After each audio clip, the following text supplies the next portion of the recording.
What we're going to be going through today is getting you started in NFTs and then covering any questions you may have about them. So the different topics we'll cover is what an NFT is, NFT terms and phrases used, maybe you see in Discord or Instagram, Twitter, etc. Then we'll go on to why we trade NFTs for more than just a money sense, but although that is, of course, a big part of it. How to make money buying and selling NFTs, and how you can personally start, find information on what to buy and then how to sell it, and then staying up to date with what's coming out. And then how do you know what information you're reading out there is actually useful and how much of it is just terrible garbage that people are just trying to sell you. Then a bit about gas, because that seems to be a big confusion with people starting NFTs. And then finally, how to avoid scams. I've personally been scammed in this space, and I can assure you, you don't want to do it. It's a big, big upset when it happens. So if I can avoid any of you from being scammed, it'll be a great feeling. So first of all, we're just going to kick it off with what an NFT is. So the exact definition is a non-fungible token. But let's separate that. So a lot of you may already know what fungible is. But basically, fungible means it can be completely replicated or swapped for one of one. If I have a £5 note, you have a £5 note, we can swap one for one and we're both happy. Or for example, my hoodie, I can go back and get the same hoodie again. That's where NFTs are different, is because they're non-fungible. So every single one of these is completely unique. And that's what makes them special. As you can see in the bottom with the World of Women, there are a few of the same collection, but all with different attributes. And that's why we buy into NFTs, partly because of that, but that's what they are. And then there's your digital assets. So that's obviously, they stay on the blockchain. We won't go into too much detail about what that is, but basically the Ethereum blockchain is a huge list, a public register of every single transaction ever and every owner of everything. So imagine if you sent your friend £10, obviously HSBC would keep track of that, or whoever you bank with. And that would be in their private register, and that's all to them. But with the blockchain, it's completely open to everyone, and that's what enables us to be able to see what transactions people are doing. We can monitor certain celebrities, which is really useful. Let's say we can monitor Gary Vee's wallet. So as soon as he buys an NFT, we can all buy it before he then tweets. So certain things like that are super useful. And that's how it works. And then ideally to show direct ownership. This is the best thing about NFTs, is that it just cannot be faked. So unlike physical art where you could have a fake Damien Hirst, you could just get it fake signed and then sell it on. With NFTs, you can't, because it shows direct ownership on the blockchain. You can see who he minted it from or bought it from, and then the fact that he actually or she owns it. And of course, we see all the screenshot jokes going around. And yeah, of course you can screenshot the same way I could have a poster of the Mona Lisa, but it's worthless, and as is the screenshot. You can't sell it on, you're not part of the community, none of the utility side of it you will receive. So that's how the ownership and what an NFT is. Now we'll just move on to some phrases used in the NFT scene. A lot of these you may have seen before, so if you have, don't worry. You can just come back in about 5 minutes. If not, we'll go over these for those that haven't. So the floor price, this is when you're looking at an NFT collection, the lowest possible buy-in point for that collection. So let's take World of Women for an example. I believe the lowest buy-in right now is about 8.9 ETH. So that's what price you could buy an NFT at the bottom. We then have brick. So that's, if any of you have done sneaker reselling before, which I imagine quite a few of you have done, a brick is something that was not going to resell. So for example, in NFTs, if you saw someone being like, oh, now that project's a brick, stay away from it. It's most likely not going to go up in value. We then have paper hands and diamond hands. As it suggests, paper hands are some people that choose to sell off their items quickly, which can be good when you're first starting NFTs and can definitely help you to build up capital. But long term, if you're holding it and you want to hold it for a year or 6 months, that's called diamond hands, and that's all that is. Then we have TX, which you'll see quite a lot, and that just means transaction. So often people are talking about Etherscan when they're doing this. So send me your Etherscan TX, or what's that TX? And that just means the transaction either of sending money or of buying an NFT itself. We then go on to mint. So this is effectively the word buy, but it means buying from the creator, from the producer of the project, rather than buying on the secondary market. So the equivalent would be going to Nike and buying a shoe, would be like minting an NFT, or if you went and just bought it on StockX or eBay, that would be like buying rather than minting. Then DYOR. So you'll see this on most cool providers, us as well as other ones. And basically that's just do your own research. It just covers the back of everyone when they do it. Of course, look, we always recommend you do your own research, and we'll always write it DYOR just to save time. So that's something you just want to bear in mind. We then have FOMO. Now this is a big problem in the NFT space and definitely a mistake I've caught up on many times. So this is obviously the fear of missing out. And when a project releases, sometimes you'll start hearing, oh, it's going to moon, it's going to do this, it's going to fly. And you want to get involved in it because you're scared in a minute it's going to be worth an Ethereum and you're scared you'll have missed out on that profit. So you'll see, oh, I FOMO'd in or whatever, but often these ends up into bad decisions because you haven't actually researched the project. So I would advise trying to stay away from FOMOing into projects at the start anyway. We then have a DAO, which is a decentralized autonomous organization. And this is actually a really cool thing, and it was around before NFTs. It's just NFTs have made it very easy to sort of interlink with DAOs. And basically what it is a group where you all have a shared ownership or a shared input of money into it. And what this does is enable you to have a contribution on what happens with this club. For example, my friend went to one recently in London. It was a super cool event. By being part of it, you could invite a friend. That's how he was involved. They had a free bar. They talk about lots of different things, upcoming information, and just good stuff to be a part of so you know more about what's coming up in the industry, or alpha info, which means early info, so you can make decisions based on that. And that's often how you can make more money. Another really useful factor is, let's say you were to make a DAO with 10 people and you were to all put in 1 Ethereum, you'd now be able to actually buy into a project that's worth 10 Ethereum. And that can enable you to buy into these bid projects such as Azuki or World of Women or Bored Ape Yacht Club, which you otherwise just wouldn't be able to buy into yourself at the start anyway. We then have WAGMI and NGMI, which is we are going to make it and not going to make it. And it's often just thrown around Discord. It's not too important, but just so you know what it is. Moon, as it sounds, the project is going to the moon. It's flying. It's often used in cryptocurrencies. It basically just means it's increasing in value. Now, aside from that, we have rug pull. Obviously, this is something you want to stay away from. This is when the creators take the money from a project and then leave without doing anything, or just close the Discord completely. And this term will be used. There's been quite a few, often on Solana. There was a period of time last year where there was a lot of rug pulls on Solana blockchain. We then have a snapshot. So what this is when an NFT project is rewarding its holders for holding some of the NFTs, they'll do a snapshot, which is basically where they get a complete list of every Ethereum address or every address holding their NFTs, so every person. And by doing that, they're then able to reward them by sending them a token or some money for holding their NFT.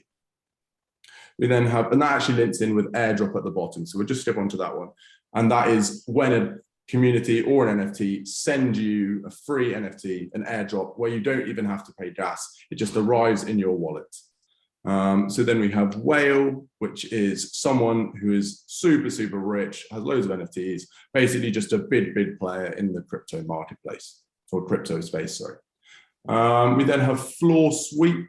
So this is quite often happens if you're seeing a hype project, you'll suddenly see like the first 10 of the floor just sell. And that's basically some investor that really believes in the project, buying up loads from the floor at the lowest price to hope it goes up and can make more money. Probably nothing. I'm sure you've seen this phrase tossed around a lot. It's often posted for marketing's sake. NFT projects will post it with maybe a secret bit of information. The likelihood is it probably is something. So if you see that, it's probably a very, very good sign. We then have the phrase aping, which means you're aping into a project, buying in. So if you were really confident in a project, you might be like, oh, I'm just going to ape into this or buy into this. Just a similar thing to buy effectively. We then have burn, which is when, if any of you know Bored Ape Yacht Club, They were able to get the serums, which could turn their Bored Ape Yacht Club and make a mutant ape yacht club. But you had to burn, which means remove the serum. So you basically send that to get burnt, deleted, and you no longer own that. The Damien Hirst was another good example. By burning your NFT, by deleting it, you were able to get the physical copy. We then have FUD, which is people talking poorly about one of the projects. If they're talking maybe about the owners have done something, or they're just not happy with it, they create a poor rep, and that's called FUD.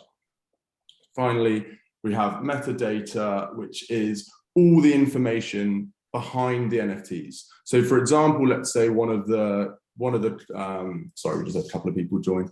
Let's say, for example, we had a few people with different accessories, and those accessories were a blue hat or a beard or like a smoking pipe. That would be written down as metadata, as information on the actual NFT itself, rather than just as an image. And that enables you to search via categories. I'm sure if you have been on OpenSea before, you've noticed certain ones have different traits, and that's effectively the metadata. We then have OS and MM, OpenSea and MetaMask, as simple as that. And then finally, reveal. So if any of you do know about NFTs, what majority of the time happens now is when they release, they sell out, and you basically get a little icon, which is their logo.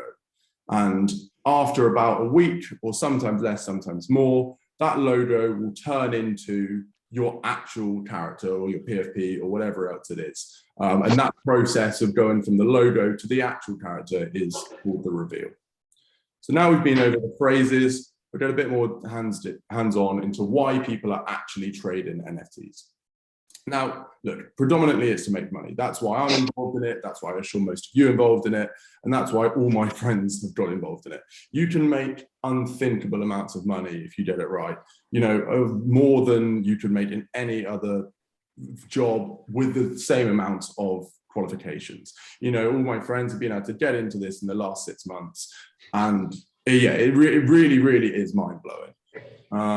And it's just in time that you can't imagine. You know, if you wanted to go and do a law degree or something, it would take 5 years plus time. This is, you can learn in 3 to 6 months fairly easily, and you're still so early, which is amazing. We then have the real sense of community, and this is really interesting and something Doodles is a project have done so well. Their community are amazing. They're super hands-on. They all basically feed into the future of the project, because, you know, if the project goes up, the value of their NFT goes up. And they've managed to create a DAO with inside Doodles where they suggest ideas, and they can actually come up with what will happen to the future of the company. And that's really cool. And we noticed over lockdown in First to Notify, especially, the community was super strong because people were at home, they maybe couldn't go and see friends as often as they would all have liked. So having those sort of people that you can talk to in a like-minded thing, maybe play games with, was actually really cool. And we've seen that become more and more prominent in NFTs. So I've just got to keep adding people in. And then finally, look, not finally, sorry, but moving on, to be an early investor in Web3. Now, this is something I'm super stoked about because, you know, obviously myself, I didn't get the chance to invest in Microsoft, Apple, Google, or any of that when Web 2.0 came out. But this is your chance. If you can get into the big projects now, these will be the Apple, the Samsungs, the Microsofts of the future. I mean, Bored Ape Yacht Club has just been valued at 4 billion, and they only started in June. You know, these are the sort of scales that we're seeing. And if you can get in the right projects early and buy the right team, you are set. So that's what, you know, we're obviously all hoping to do. And then to gain the utility. This is quite an interesting thing that's often overlooked. And actually, if you were to go out and buy a gym pass, none of you are buying it for the logo on the front of the gym pass. You're buying it because it gets you into the gym, the same as a football ticket or anything else. And this is quite interesting because more and more NFTs are trying to sort of join the real life and the non-real life section by having real life utility for an online NFT. For example, this might be tickets to a certain event. This could be like Bored Ape Yacht Club have thrown parties and you had to own one of their NFTs to get in. So potentially one of the most exclusive parties of all time. Some will do clothing brands. Again, at Bored Ape Yacht Club is a great example. To buy their hoodies, you had to own one of the Bored Ape Yacht Clubs, which is 300,000. Plus you then have to buy the hoodie. So that is probably more rare than any Supreme hoodie, any Off-White, any Balenciaga, any other limited clothing company. just because it's so hard to get in. The barrier to entry is like 300 grand. So to be able to then show off your hoodie, and that ties into the psychological factors, which are kind of nuts and something I've been reading a lot into recently. Of course, you know, our world is very showy. People love wearing Rolexes. They like driving around in nice cars, whatever it is. They like people to think they're doing well. That's just across the board. And if they can see you've got a profile picture worth 300 grand, you know, Neymar's got one, Eminem's got one, you know, people like that sense of, you know, I belong in this, I'm part of I'm part of the crew with Neymar. Like, that's a big factor and something that definitely shouldn't be overlooked. Unfortunately, I don't necessarily agree with it, but that is what's happening. We'll now move on to actually how you can make money from NFTs. So this is obviously the exciting bit that we all want to know. Is it as simple as just buying a stock in a company? Yes and no is the answer. So there's two different ways to look at it. You either look at it in terms of a quick flip, which is how I first got into it and what I really liked about NFTs compared to crypto or anything else. I never got into crypto, always felt too risky for me. I didn't like the idea of speculating long-term what was going to happen. I just didn't really understand it. But I really enjoyed NFTs because it was low supply, high demand items, which was just like sneakers, which I'd done for years. So as soon as I bought the NFT, there were more people that wanted it than could have bought it. So instantly I could sell it at a profit, whether that be like 2x or 3x, depended on the drop. But I really, really liked that, how I could just sell it instantly and move on. Of course, you can also look into other ones. For example, I've just bought one called Shonen recently, and they're owned by a company that are trying to recreate Netflix in a Web3 way. And that would give you dividends of what happens. I'm basically buying into a company that I hope in the next 5 years will be the Netflix of the Web3. And if that's the case, you know, obviously that's incredible.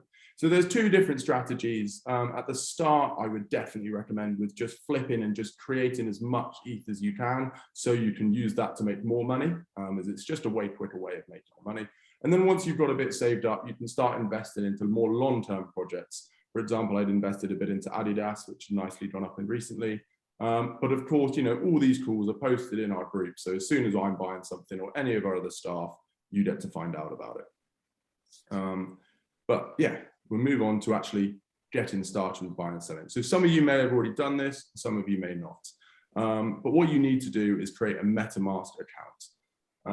This is by far the easiest wallet to do all your transactions with. It can connect with all the sites you're buying from and all the sites you're selling from. I'm able to send this PowerPoint later to anyone that wants it. They can just send us a DM on Instagram and we can forward it to you if you want the links or anything. But what you want to do is just load it with Ethereum. We suggest about £1,000. That's about 0.35 Ethereum at the moment, and there's a pretty good amount to get you started with, and will mean you don't miss out on drops, which could otherwise frustrate you. What I wouldn't advise doing though is buying that Ethereum on MetaMask, because it's just super expensive and just way less effective way of doing it. Coinbase is probably the best way. There is Binance and other ones. Personally, I just use Coinbase, but of course, that's up to you. And then in terms of selling it, we have OpenSea, which is the kind of eBay of NFTs and is by far the easiest site to sell on. Although their servers do sometimes go down, it's incredibly useful to use and enables you to just sell any NFT to anyone. And I mean, I must admit, what started to frustrate me with the sneaker side of things is all the contacting people, they'd message you, trying to basically just wasting time. What I love about NFTs is you buy it, you list it, and someone buys it. There is no talking to the buyer, nothing. You don't even have to post it. It's instantly from the moment you click sell and someone clicks buy, a contract is formed and both are sent, the money sent to your account, the NFT is sent to theirs, all automatically, and you don't have to do anything, which is a really, really big factor for me actually, and why I really enjoy selling NFTs. It's just the simplicity of it and the fact you can do it from anywhere without having to have storage for shoes, PlayStations, any other thing that you could have. So we'll now just move on to how to stay up to date with what's coming up. I know it can feel like you're basically bombarded with loads of different releases and you know, how can you sort of filter out what's good and what's not? We'll go on a bit later to talk about how you can filter that out, but just for now, here's some basically sites you can use to find out what's upcoming. Rarity Tools, NFT Store, and Quanium. Again, you can either screenshot this or I can send it to anyone. They're all fairly good sites, and don't get me wrong, a great place to start and just by looking into it and reading. but don't just buy all the stuff they say is coming up, because they're basically just listing what is releasing, not what's going to make you profit. So that's the important thing. And, you know, it's really easy to just go on there, think, oh, this looks good, buy it. And then suddenly you realize there's no demand for it. It's not even sold out. And now you bought a brick or a product that doesn't sell. Just got to see if I've got to let anyone else in. No, we're good. And then finally, oops, sorry. Then we have first to notify, which is obviously my group. And this is where we will actually give you full analytics of what is releasing, what's coming up later in the week or even the day. We have monitors that alerts us instantly. So if there was a shock drop, it means you don't miss it. You can see how many have been minted. And basically, we will tell you which ones are coming up and how much they're going to sell for. And if we predict them to be long-term, short-term holds, and this can enable you just to make more money. And hopefully, you know, we hope you join, but of course there's no pressure. You can always use the free tools above, but just make sure you don't just buy everything they suggest, because they're not actually there to help you make money. They're just there to tell you what's coming up.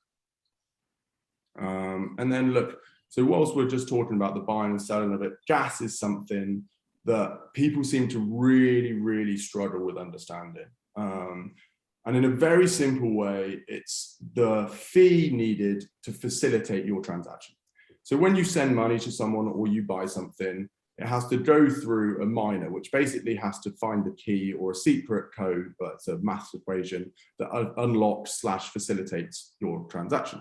And when that happens, you basically say, yes, I want to buy this. A miner will take on that transaction and will take the money that you're offering to pay, and then the seller will receive it. And so that's what a miner is those farms that you see with like millions of graphics cards, basically constantly working out these math equations. And the fees can change. So a gas war is something that when there's loads and loads and loads of people going for a release, so let's say it's a really hyped release, like there's one really, really hyped one in about an hour by Gary B. So a bit of alpha information for you all if you don't already know about that. Really, really hyped collection with sports. Make sure you join his Discord. Although I do expect it to be a gas war. So what this is where there's loads and loads of people going for a certain release. It basically means only the people paying the most will go through. So it's sort of like a toll bridge. If you imagine there was a bridge and well, there's loads of cars queuing up, the person on the bridge is basically saying whoever pays the most can go across the bridge first. And that's as simple as that with gas. There's an equation at the bottom of how you can work it out. Of course, we always put gas estimates in the group and suggest what we're going to use. Although the way I sort of work it out is just off margins. So I look at, let's say the release was 0.1, and let's say I can already see it selling for 0.25. I'll allow about 0.005, sorry, for a bit of slippage after sale and also some fees. So let's say it's about 0.2. We've got a margin of about 0.1 now. And let's say you probably are going to want to make at least 0.05, which is about £130 on today's Ethereum. So now you're happy to spend 0.05 on the gas and you'll make 0.05. So that's how I work it out. Again, of course, you can ask any of the questions in our Discord. Welcome to chat to any of our staff or myself, because I know this sort of thing can be quite confusing. Just been told I'm running out of time, so just have to enlarge that.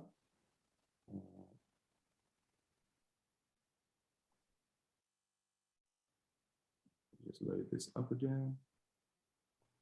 There we go. So we'll just go finally on to the last couple of sections before we have the questions. And that's, how do you know what's useful information?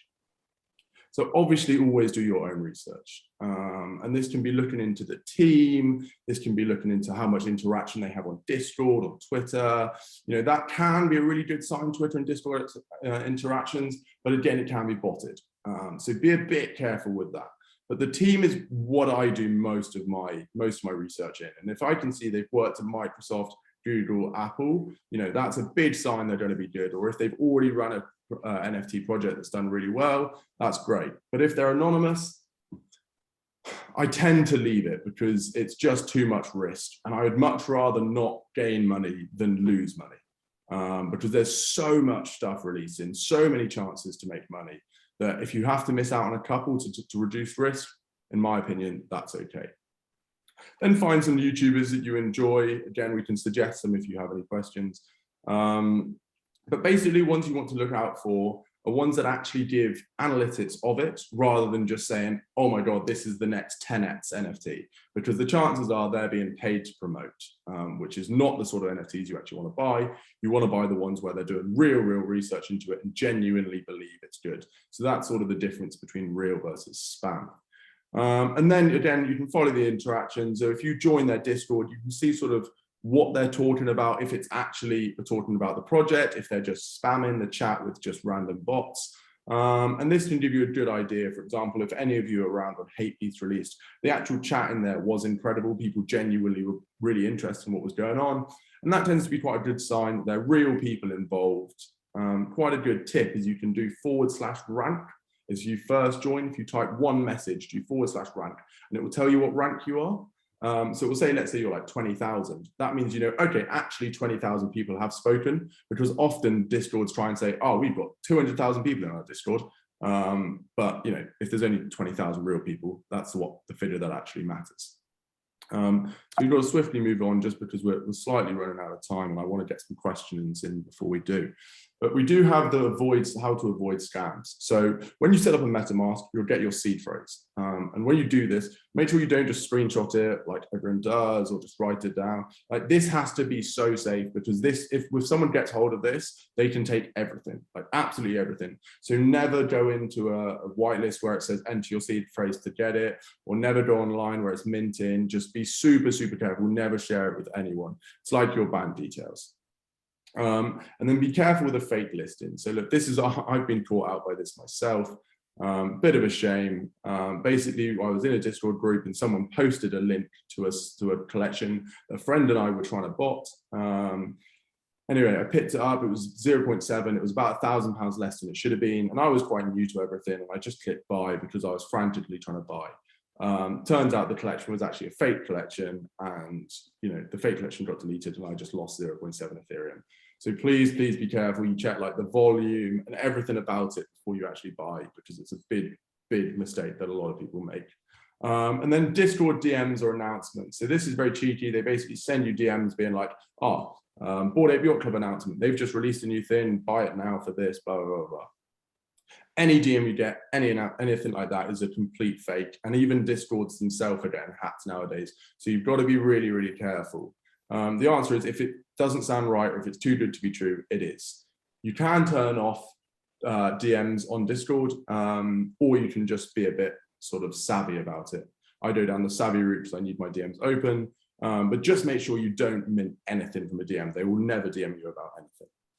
And along with this, get a ledger. So this is basically a little sort of, it's a safe wallet, cold wallet. It looks a bit like a USB, and you hold your NFTs and your crypto in there. And if someone was to hack you, they couldn't steal your money without you actually confirming it on this physical device. So by far the most safe way. Of course, it's not going to be very useful if you were trying to buy a project, but in terms of holding the bulk of your NFTs and crypto, that is by far the best way to do.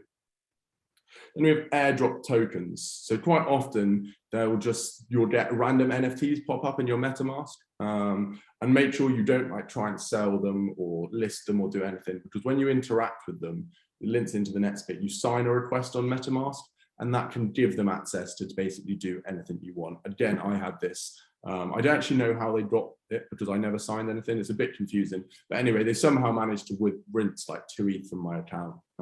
They'd have a bot which just tries to send as much. It starts at 100 ETH and tries to send 10, then 1, then 0.1 until it's taken all the money. So make sure you're really careful with this. Don't sign anything without before reading it. It's fairly obvious, but just, you know, take your time with it, because you never have to be in a rush with it, especially with airdrop tokens. So I know that's been, you know, a lot of information we've just gone over there. And of course, I can more than happy to do any more of these webinars, or you can come and ask me in the Discord about anything we've just spoken about. But if you have any questions now, please do let me know. I'm more than happy to help. Again, you can write it in chat if you don't want to talk.